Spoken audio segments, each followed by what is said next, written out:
અયોધ્યામાં રામ મંદિર પ્રાણ પ્રતિષ્ઠા મહોત્સવ અને ઉત્તરાયણ પર્વને ધ્યાનમાં રાખીને દેશમાં શાંતિ જળવાઈ રહે અને કોઈ અનિચ્છનીય ઘટના કે બનાવ ન બને તે માટે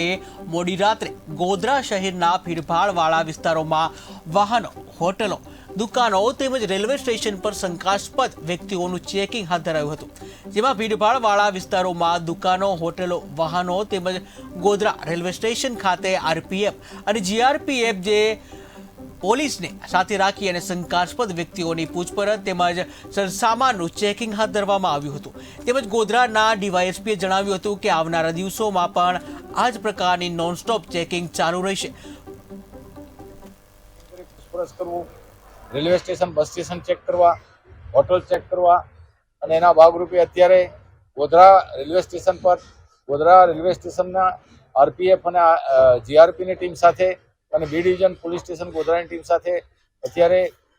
રેલવે સ્ટેશન ચેક કરવામાં આવ્યું. શંકાસ્પદ વ્યક્તિ કોઈ જણાવે તો એને પૂછપરછ કરવામાં આવી, સાધન એના સામાન ચેક કરવામાં આવ્યું અને વાહન ચેકિંગ પણ કરવામાં આવ્યું, હોટલો પણ ચેક કરવામાં આવે છે. આ કામગીરી નિરંતર નોનસ્ટોપ ચાલવાની છે. જ્યારે પણ ચેકિંગ કરવાનું સડન કાર્યક્રમ બનાવવામાં આવે ત્યારે પોલીસની ટીમ સાથે આ કાર્યવાહી પૂરા પંચમહાલ ડિસ્ટ્રિક્ટમાં ચાલુ છે અને